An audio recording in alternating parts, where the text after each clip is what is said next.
Hello and welcome to the first in a series of International Homicide Investigators Association videos, uh, where we interview remarkable homicide investigators and others who have done remarkable things. Today on the inaugural episode of this series, I'm excited to welcome Martin Enggaard from Denmark, Copenhagen Police. Martin, in the last 2 years, has done something truly astonishing in Denmark. I'll be asking him to walk us through that throughout the rest of this interview. The IHIA first connected with Martin through one of our board members last year when we were introduced to his work and his accomplishments. Martin was also one of the speakers for the first ever Forensic Investigative Genetic Genealogy training event in the UK, held last year at Kent Police. What Martin has done in Denmark is opening a new chapter in the criminal investigation landscape using DNA. And it's fascinating what's already been enabled by his pursuit, not as an investigator, but as a private citizen. And that is the status in which he appears with us here today as a private citizen. So without further ado, let's get down to the interview. Martin, welcome. Thank you. And thank you for the presentation. Well, we really appreciate you doing this, and just for the benefit of the audience, being this is our first ever interview project of this nature, I'll introduce myself. I'm Dave Eddy. I'm currently the training director for the International Homicide Investigators Association, formerly a board member and vice president, and I moved recently into the role of training director. So I'm excited because this kind of falls in line with some of my responsibilities now, and having had the opportunity to chat with you before. I'm excited to have this chance to just interact and ask some questions, more specific questions, and to hear your responses to that. And if you wouldn't mind, for the audience, just introducing yourself and how you'll be appearing here today on top of that as well. Yes, my name is Martin Wittrup Enggaard, and I'm working on a daily basis as a homicide investigator in Copenhagen. I've been doing that for 10 years and have been a part of Copenhagen Police for almost 16 years. Today, as you said, I'm appearing as a private person. I've been doing that for the whole time when I've been fighting this battle to make fake possible in Denmark. Yes. Yeah, And maybe I should say, I'm sorry for my English. I'm not using it on a daily basis, so I'll do my best. But to the American listeners and viewers, I'm sorry. Oh no, not at all, Martin. Actually, you're doing fantastic, and I do use it on a daily basis, and I still mess it up all the time. So you sound fantastic. I think no one will have any trouble understanding. So I appreciate you mentioning that, but I think we're good. And I know in your introduction you said you mentioned 10 years. How long have you been a homicide detective? Has it been that entire 10 years, or is it something that where does that fit into the mix? Yeah, I started out as probably all investigators do, with investigating minor cases, and then I did that for about 3 years, and then I joined the homicide division, which in Copenhagen also includes a lot of other cases as homicide attempt and aggravated robbery, for example, and some other case types as well. But my main focus now is homicide. Yes, Terrific. and cold cases. Yeah. Great. Well, thank you. So, Martin, can you share with us maybe things that happened in your life that made you decide to pursue a life in law enforcement, and then ultimately involved in that to become a detective or an investigator? Yeah. As a child, I think I always knew that at some point I would be a investigator. I actually never dreamt about being a police officer. My dream was to become an investigator, and I think it was a fascination in the beginning. Maybe X-Files, Mulder and Scully, and stuff like that. And But what you find out when you then become an homicide investigator is that it's not fascinating. It's brutal, and it's you learn that the fascination. My fascination is still there, but it's from a professional point of view. I'm fascinated by DNA and by yeah investigating in general, but not. I'm not fascinated by the cases because they are truly brutal when you work with it on a daily basis. Yeah, but that was a dream. I was writing when I was 10 years old. I was writing my papers in school about homicide cases and creating these universes where I was creating a fictional case and then describing how it was how it was what do you say, how the investigators worked with it, and Sure. so Oh, yeah that's fascinating. That's fascinating. It seems like, and I don't know if it's this way where you are in your part of the world, but in the United States, many children aspire to be. It seems like police officers, firefighters, or astronauts. That seemed to be the big three when I yeah was young. And yeah but to specifically want to be an investigator, that's fascinating, and maybe that's part of why you're so good at what you do is you had an early interest in that. So that's very interesting. So thank you for sharing that with us. Um, can you tell us how you went from learning about forensic investigative genetic genealogy to creating this citizens proposal that we alluded to in the introduction? yeah as I think as many I heard about the uh, FIG, as I call it in English. The first time I heard about it was in 2018, and when Joseph DeAngelo was arrested in the Golden State Killer case, and of course also the Bear Brooks case. And but at that point, I was maybe thinking, okay, what is this? It sounds uh, very creative, but is that even possible in Europe? I don't think so. And then we talked about it in at my work, and we but the change came for me in 2020 when Swedish police they had the case from Linköping, and and that was a game changer for me, because then I saw, okay, it's actually working on a in a Scandinavian context. So that was when I really digged into FIG and started reading scientific papers and stuff like that about it to try and understand the method. And then we started really talking about it, and how did they do it, and could we do the same in Denmark? And I found out that of course we could. So we tried, and inside the police, I started out inside the police and trying to push it and say, how can we do this? And for many years, for a few years, it was going nowhere. So Right. so Right.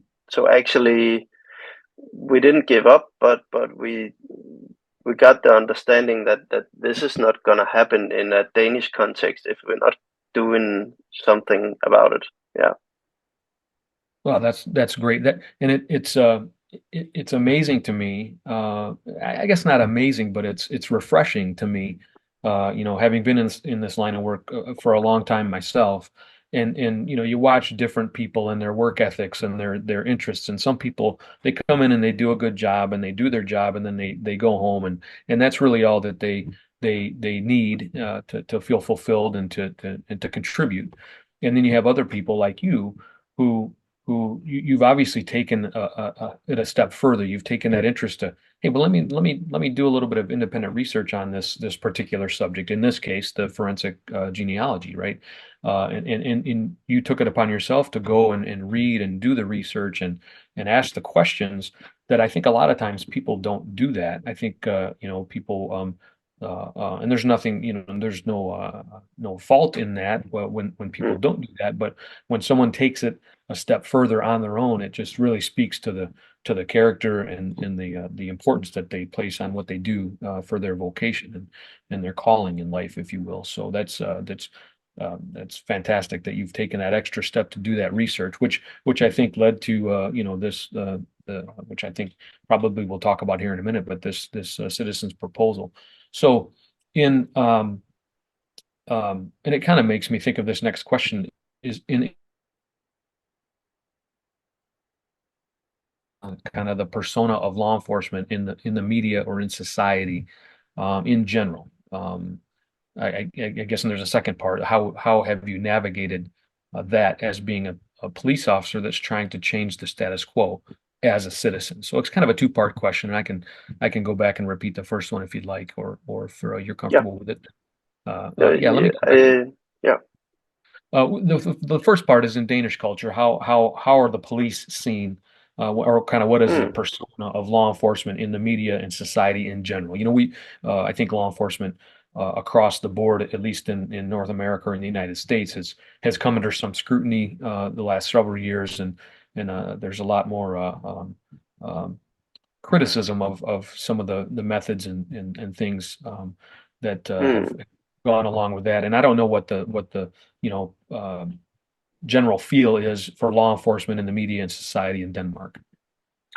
Yeah, yeah. As from a European point of view, when I look to the US, I see that either it is when I see a lot of time, I see NBA, for example, basketball, and then I see they like tribute the uh, law enforcement and military that is among the audience, and then again, sometimes, as you say, it's being really critical, and I don't think we have the same like in Denmark. It's more like mediocre. It's people are like yeah, it's fine, and it's not that fine. It's just yeah. We are not celebrated at football matches, for example, and we are, Understood. and yeah, yeah. So I think that, but what is um, we still have a culture that where it's you never see a police officer talk in the media unless it's a a chief or something, and you would never see a police officer participating in a debate or something like that. That's unseen, and that's just a. I think it's part of the culture in Danish police, and that's something that we need to change because we are the professionals, the officers on the floor, not the chiefs. We know stuff, so we also have to tell about our knowledge in the public, and I think that has been. It was not from the beginning one of my goals, but it has been afterwards. I've seen that it's needed that we speak up. Yeah. Sure. I'm so glad that you pointed that out because I I uh, I think it's about telling our story, right? And Mm, I think there's a that's one of the reasons that we as the IHIA have decided to do this type of project, these interviews with people and to try and just to tell our story better, right? I'm not going to go so far as to say we do ourselves a disservice by not telling our story, but maybe in some ways we do. I think mm, there's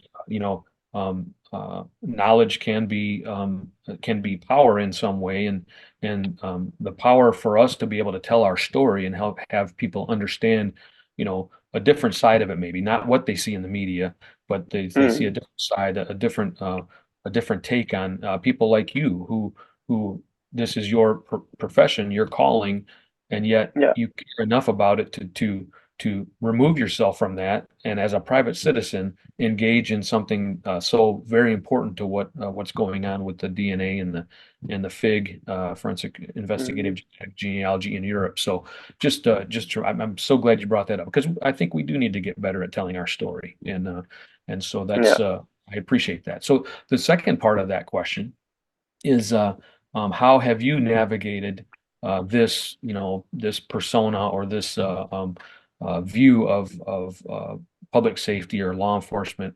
How have you navigated that as a police officer who's trying to change the status quo as a citizen? yeah. So first of all, I looked into what are the rules of the freedom of speech for public employees in Denmark. And then I learned that, hey, we have almost the same freedom of speech as anyone else. The only thing that we couldn't do is talk about ongoing specific cases, and we cannot tell like personal information and stuff that we have gotten from cases that has not been public, uh, that is not publicly known. And then we just needed to declare that, hey, I'm talking on behalf of myself and not on behalf of Danish police every time we are talking to media or writing a post on Facebook or Instagram and stuff like that. And yeah, I knew about Instagram, but I didn't have an Instagram profile when I started. I got my first smartphone a few years ago. Yeah, I don't know why just didn't have one. And then, Sure. so I also needed to learn about that and how I was navigating in social media as a private person, but still uh, talking with my background as a police officer. And I actually found that part quite easy, because I just, every time I talked to a journalist, I was like, I'm willing to talk with you, but you have to declare that I'm participating as a private person.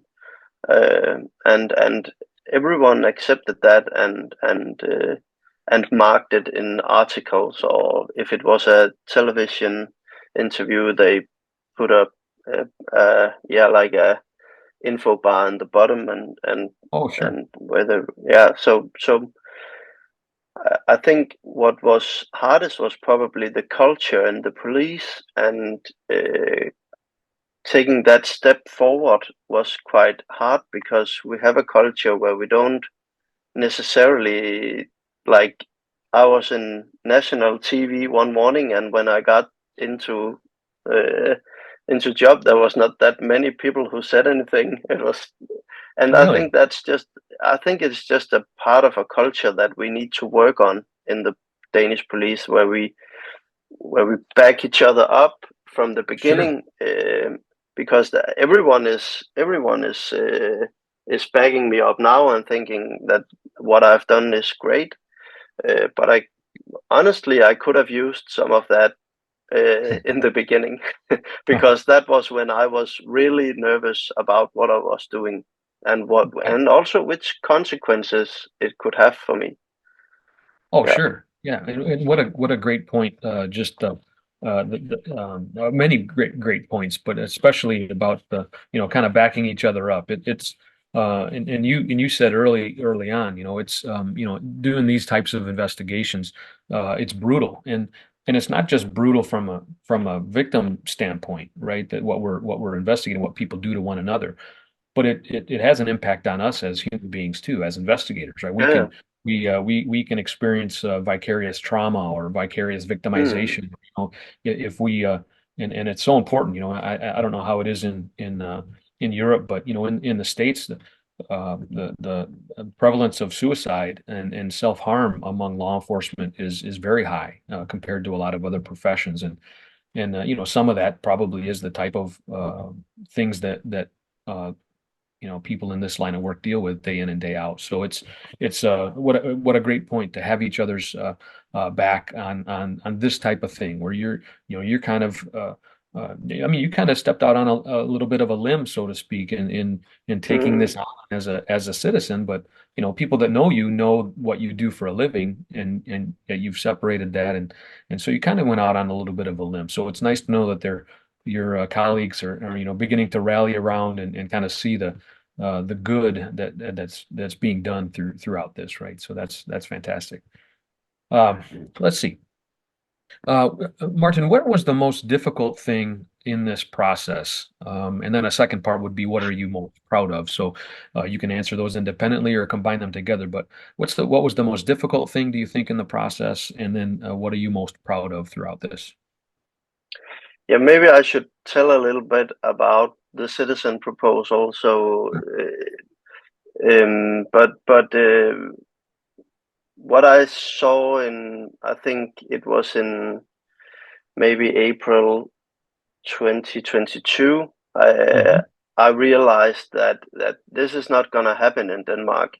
Uh, there was a very a really really good colleague who has the best intentions and has been fighting the same battle for me as me inside the police, and she told me that, hey Martin, um, Mhm. it's never gonna happen in Denmark. Forget it.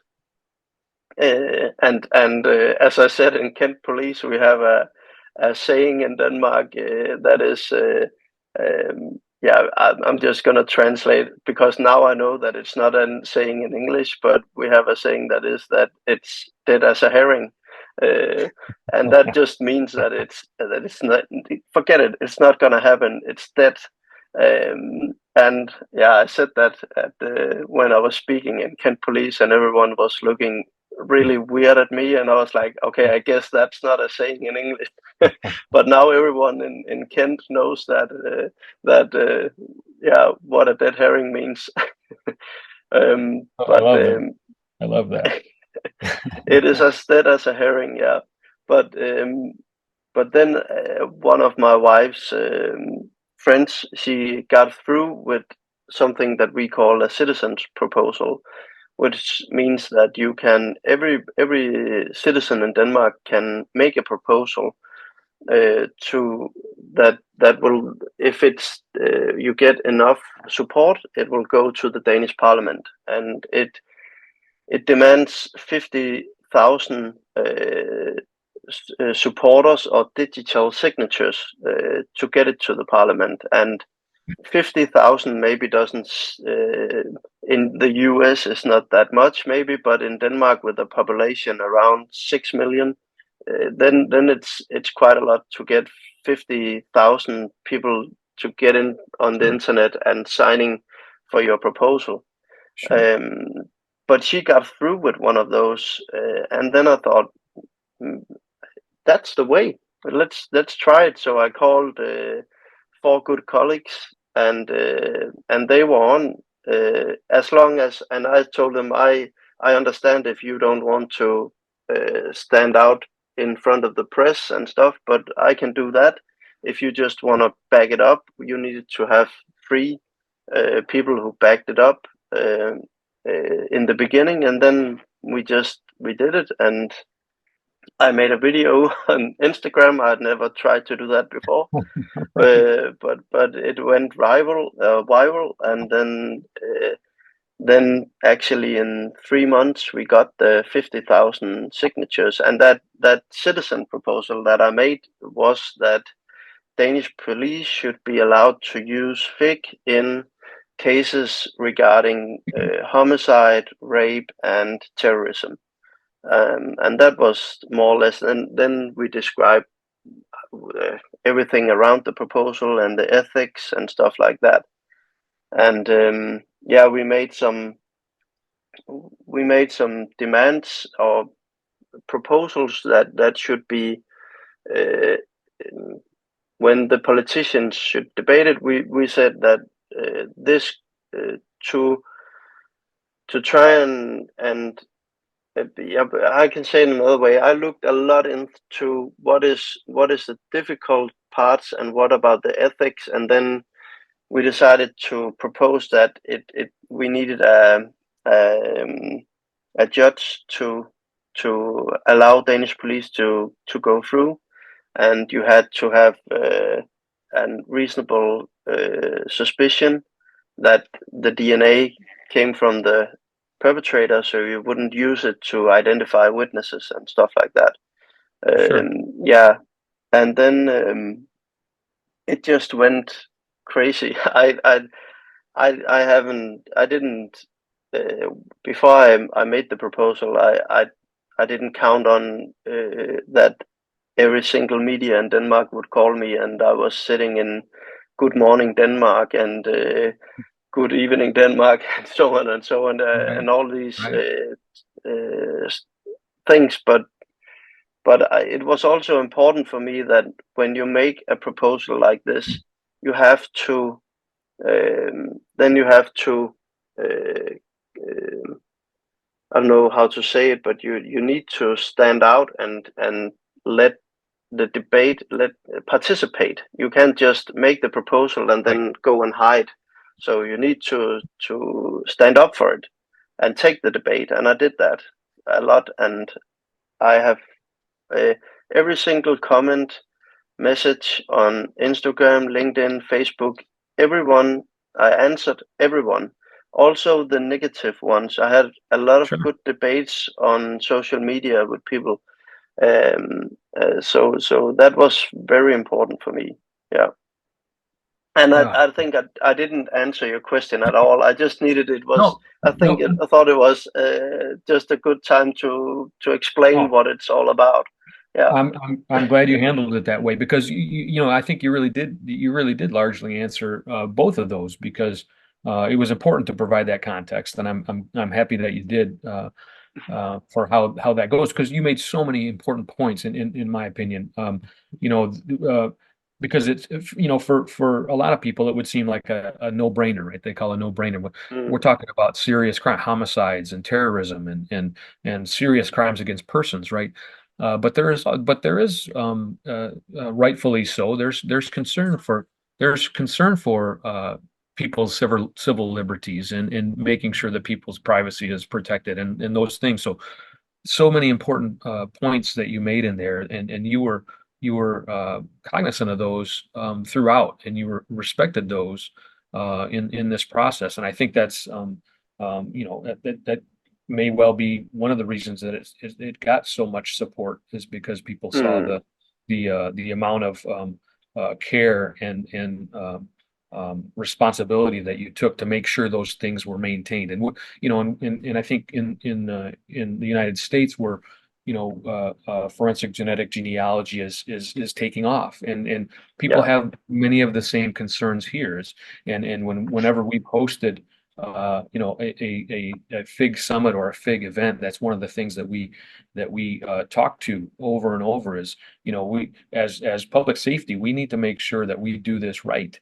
We need to make sure Yeah. that we are careful on how that we have policies in place, strong policies in place that protect people's privacy and their civil liberties, and that we don't just go in and take something that's a powerful tool. And I've used personally have used the superhero statement that with much power comes much responsibility, and there is a lot of power Mm, in genetic genealogy, and it takes great responsibility to wield that power. And I think we just have to be cognizant of that. And it sounds like that you have been. So so many things in there that yeah. you look into.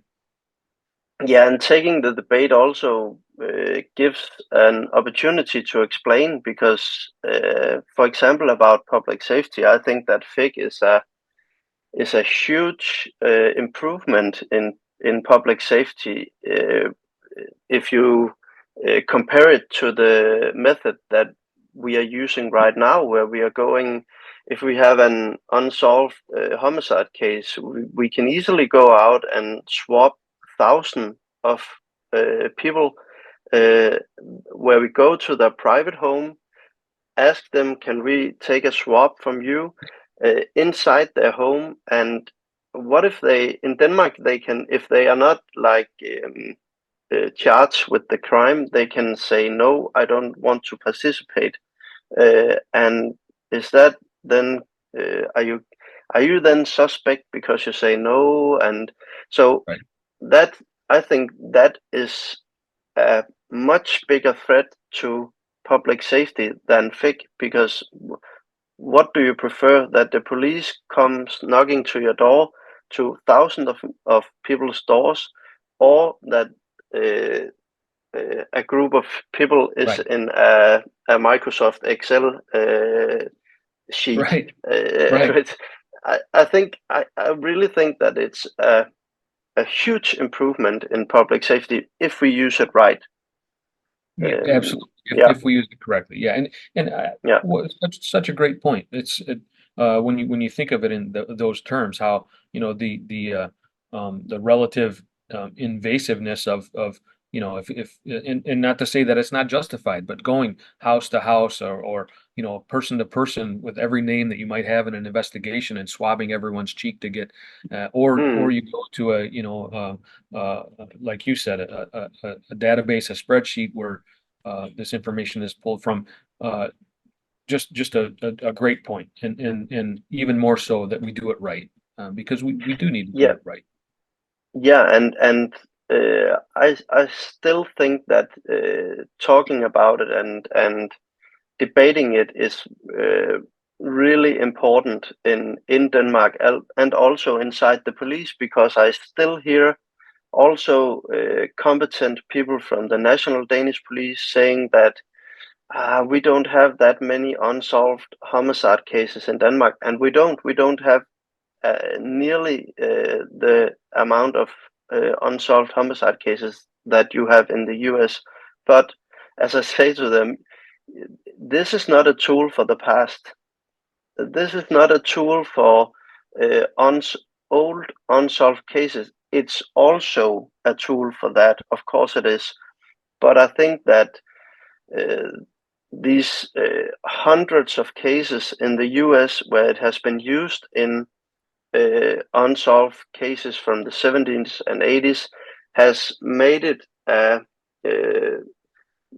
the mindset surrounding FIG is that it's a tool for the past, and it's not. For me, it's a tool for the future, because we are getting better at securing DNA from crime scenes year after year, and you also see this tool being used in new homicide cases in the US, and I think that we need to talk about this tool in another way, because it is a tool for the future, if you ask me. Sure. And I don't think that the national Danish police has understand that totally. Yeah. Well, what a great point. And even myself, most of the cases that I've become familiar with here have been cold cases, have been unidentified Mm, human remains cases, those things from the past. I love that. I love how you put that into perspective. It's not just a tool for the past; it's a tool for the future, and that's what a great point. And that's actually a great segue to the next question. Um, what's what is and you may have covered a little bit of this already, but what is the latest development on that process? We have heard that you may have influenced this whole separate system becoming available as a byproduct of your work in this citizen endeavor. Can you tell us yeah. more? Yeah. When I made this proposal, it was never about me. I actually I was living a super nice life in the shadows. the, I didn't needed to go out in public, but when I did, I also wanted to change things. It was never about being a publicly known person. It was all about the victims for me and their families.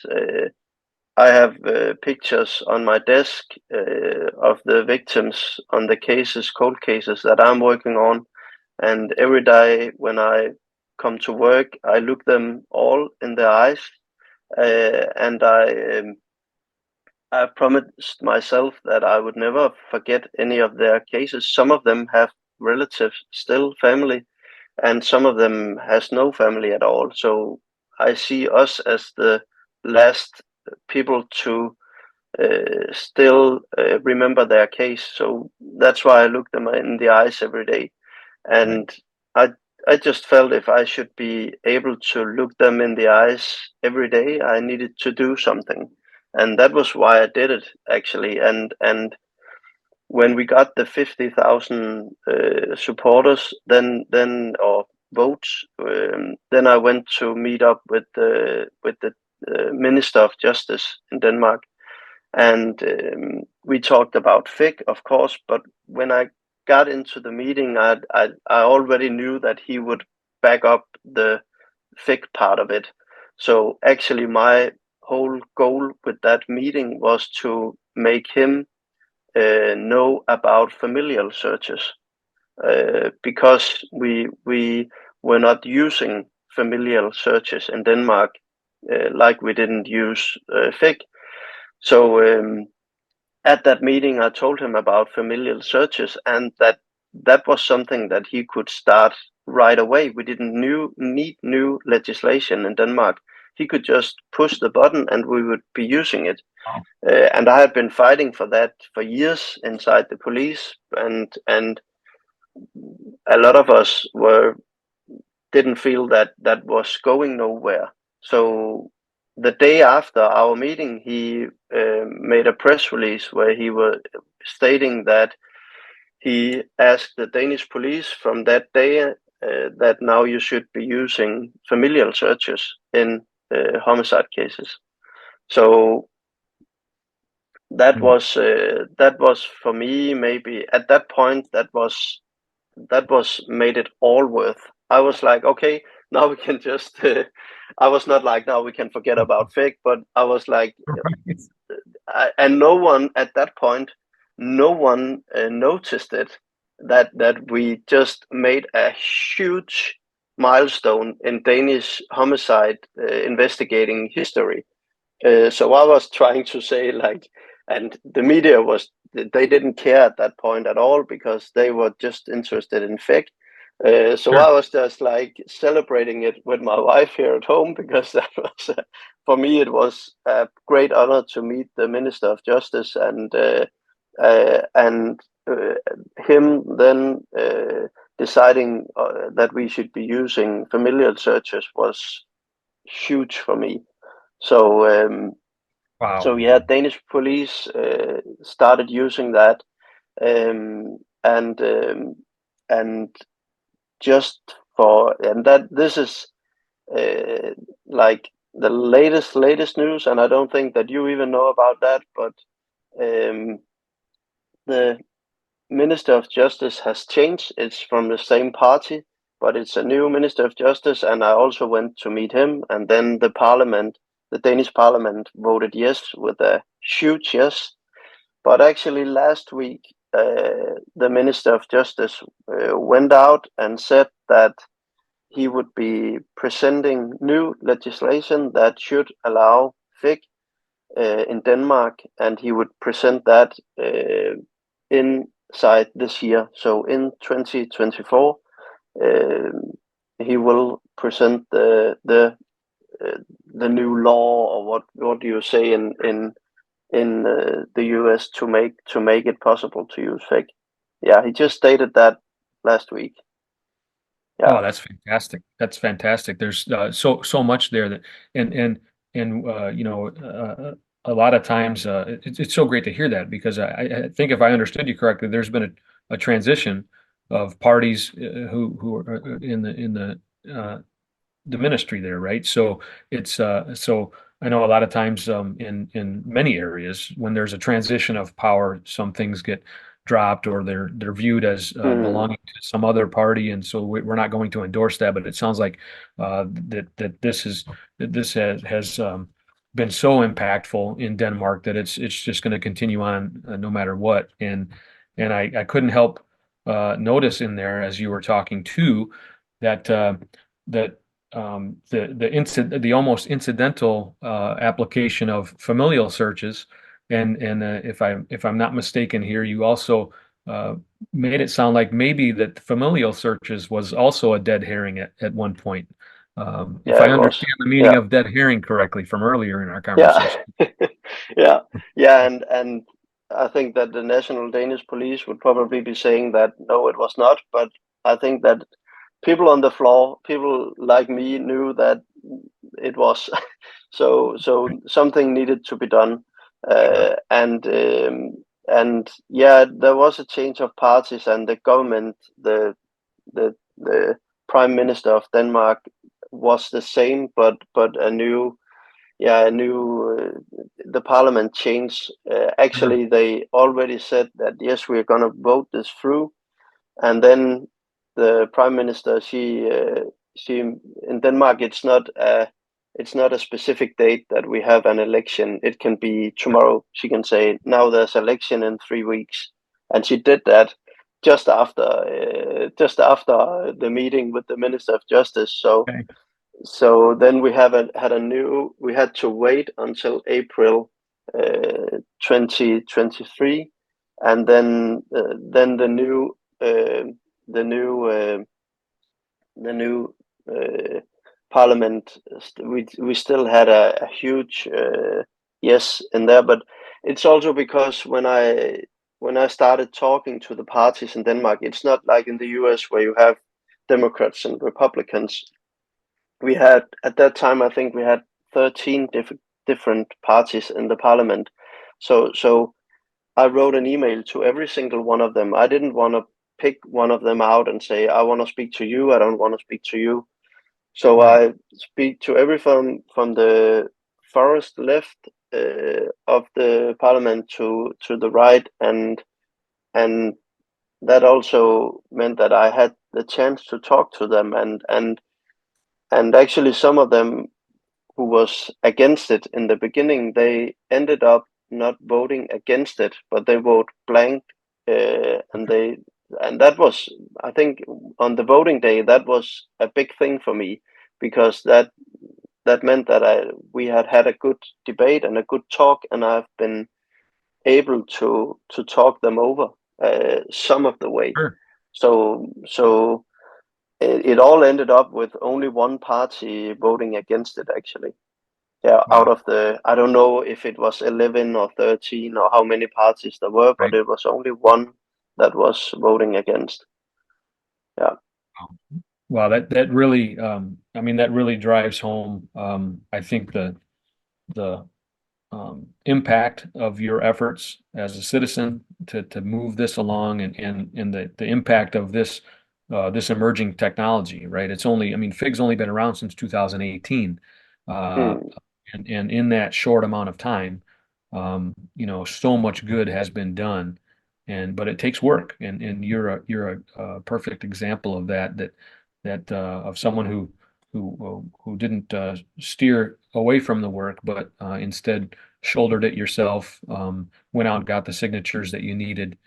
I'm sure you had a team of supporters on some level helping you, but to largely carry that burden yourself and make those contacts, there's just so many important points that you made about um, just everything, the effort and the importance and why we do what we do.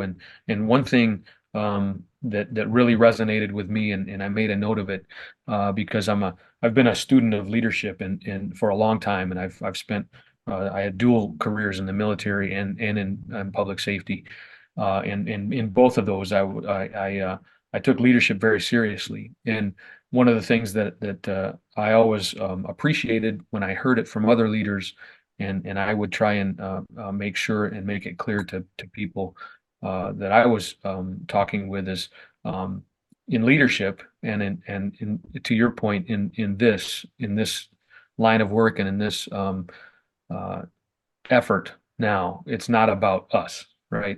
Hmm. As a leader, it's not about me. It's about everyone that I'm responsible for or everyone that I might influence. Any Yeah. leader, it's not about them. And in this case, you made that point. It wasn't about you.